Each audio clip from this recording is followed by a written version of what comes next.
बात करेंगे Islamabad high court की एक इंतहाई इम्पॉर्टेंट जजमेंट के हवाले से, जो कि खाकरोब के असामियों के इश्तिहार में सिर्फ मसीही की शर्त को बुनियादी हुकूक के मुनाफी करार दे दिया है। अदालत ने लफ्ज़ मसीही को फौरी तौर पर शहर से तब्दील करने का हुक्म दिया है, यानी उसको सिटीज़न लिखा जाए।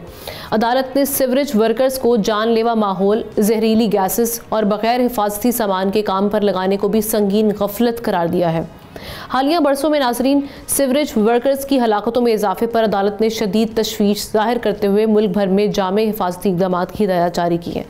ये फैसला मजदूरों की इज़्ज़त नफ्स और इंसानी वक़ार के तहफ़्फ़ुज़ की तरफ एक अहम कदम है। लेकिन सवाल ये है कि क्या इश्तिहारात की इस्तिलाह और अदालती अहकामात सिवरेज वर्कर्स की हलाकतें रोक पाएंगे? इसी पर बात करने के लिए लीगल एक्सपर्ट और सोशल इसके इम्प्लीकेशन भी जानेंगे वकास अब्रेज साहब ने हमें ज्वाइन किया। Thank you so much Waqas साहब। इस्लामाबाद हाई कोर्ट की ये जो जजमेंट आई है कितनी सिग्निफिकेंट है, और इसके बाद जो हम देख रहे हैं कि जो क्रिश्चियन सिवरेज वर्कर्स हैं इनके जो सोशल और इकनॉमिक स्टेटस में आप फौरी तौर पर क्या तब्दीली देखते हैं अगर ये इम्प्लीमेंट होता है?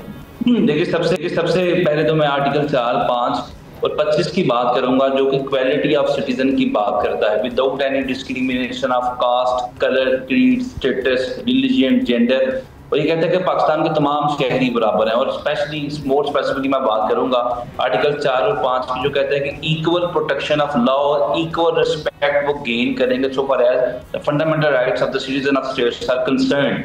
फिर इसी तरह आइन के अंदर आर्टिकल 26 और 27 भी रखा गया कि हुकूमत पाकिस्तान की या पाकिस्तान सर्विस के अंदर किसी किस्म की डिस्क्रिमिनेशन किसी भी क्लास के साथ, रिलीजन के साथ रवाज नहीं रखी जाएगी। तो ये आइन के अंदर फंडामेंटल राइट है, जो आइन के आर्टिकल 8 से लेके 28 तक आइन पाकिस्तान के अंदर लिखे गए हैं, जो कि तमाम पाकिस्तान के शहरियों के बुनियादी राइट है।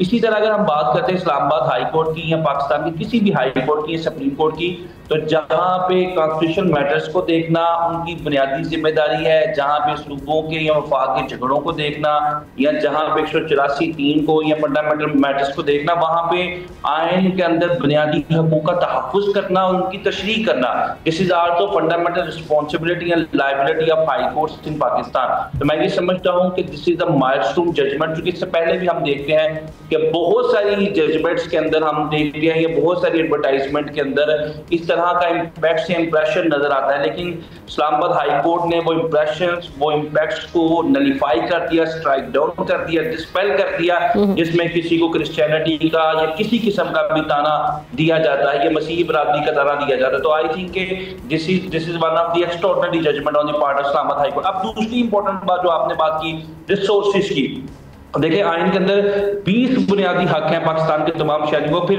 With the passage of time हमने देखा 18वीं तरमीम, 27वीं तरमीम और लेटर ऑन बहुत सारी ऐसी तरमीम हमने इसके इन बिटवीन देखी, जिसके अंदर ये फंडामेंटल राइट्स को इनहांस किया गया। लेकिन जो आइन के अंदर सबसे बुनियादी फंडामेंटल राइट है, पहला बुनियादी हक है आर्टिकल 9 के अंदर, वो राइट टू लाइफ है। वो ये कहता है कि पाकिस्तान के हर शहरी की जिंदगी का तहफ़्फ़ुज़ करना ये रियासत की बुनियादी जिम्मेदारी होगी, और रियासत को ये इंश्योर करना पड़ेगा आइन के आर्टिकल 9 के अंदर कि वो तमाम सिटीजन को security of life and right to life की इंश्योरेंस यकीनी बनाए। तो I think this is one of the finest judgement कि अगर आपके पास रिसोर्सेज कम है और आप without resources, without taking the strict measures pertaining to the security and risk to life of anybody in Pakistan, अगर आप काम करते हैं तो उनको आप प्रॉपर मेजर्स तो इंश्योर करें, वो भी इंसान है किसी भी। लेकिन ये जो अनलाइक दीज प्रोविजंस जो आप अभी बता रहे हैं, हम तो मामला तो कुछ और देख रहे हैं यहाँ पे।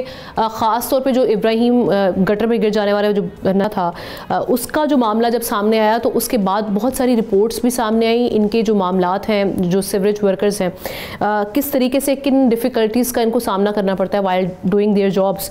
तो उसमें हमने सेफ्टी मेजर्स या जो इनके लिए होने चाहिए इक्विपमेंट वो इस्तेमाल नहीं किए जाते, सेफ्टी जैकेट्स भी नहीं होती। सो आप क्या समझते हैं कि जो ये आइन या कानून में मौजूद है, तो अब तक क्या ऐसे ऑब्स्टेकल्स रहे हैं कि इनको ना तो वो इक्वालिटी मिल पा रही है, ना वो डिग्निटी मिल पा रही है? देखिए, आई थिंक कि हमारे मुल्क के अंदर जो पिक एंड चूज का एक सिस्टम है उसको डिबेट करने की जरूरत है। और आइन के अंदर जो आर्टिकल 25 की बात की जो कि इक्वालिटी ऑफ सिटीजन की बात करता है, इनके अंदर आर्टिकल 38D मौजूद है जो ये कहता है कि जब भी किसी भी शहरी को जो भी रोजगार दिया जाएगा वो रिस्पेक्टेबल तरीके से, वो डिग्निटी के साथ, उसके अंदर तमाम जो बुनियादी जिम्मेदारियां हैं या उसकी जो मेयर्स है उसकी इंश्योरमेंट को यकीनी बनाया जाएगा। बट इट्स वेरी अनफॉर्चुनेट जो आपने बात की कि हम गुज़िश्ता 8-10 सालों से देखते हैं कि जब इक्का दुक्का इस तरह का कोई केस लाइमलाइट में आता है तो फिर हम उस पर बैठ के तनकीद भी करते हैं, हुकूमत की जिम्मेदारी, रियासत की बुनियादी जिम्मेदारी पे भी बात करते हैं। हालांकि आइन तो 1973 से मौजूद है और आइन के अंदर फंडामेंटल राइट्स भी मौजूद है। आर्टिकल 9 भी मौजूद है जो एक शहरी की जिंदगी की बात करता है, जिंदगी के तहफ़्फ़ुज़ की बात करता है। अगर कोई मेन होल मौजूद नहीं है, कोई शख्स गटर पे गिर जाता है तो 322 लगेगा उस शख्स के ऊपर, वहां पर डिप्टी कमिश्नर के ऊपर, जो भी शहर का, जो डिस्ट्रिक्ट का नज़्म व नस्क चलाता है, इंतजाम इंतजाम देखता है। तो आइन के अंदर आर्टिकल 9 मौजूद है, 38D मौजूद है। I think there is a very cluster के provisions has been given and granted under the constitution of 1973 in Pakistan. तो इन तमाम चीजों को अगर हम मद्देनजर रखें तो एक आइन के अंदर तो तमाम मेयर्स को इंश्योर किया गया है। But very unfortunate in stricto sense हम पाकिस्तान के अंदर फ्यू और फार बिटवीन या वंस इन ब्लू मून इन तमाम चीजों की इंप्लीमेंटेशन देखते हैं। Right, thank you so much. Waqas Abrez हमारे साथ बात करने के लिए मौजूद थे। सब्सक्राइब करें और बेल दबाएं ताकि कोई खबर रह न जाए।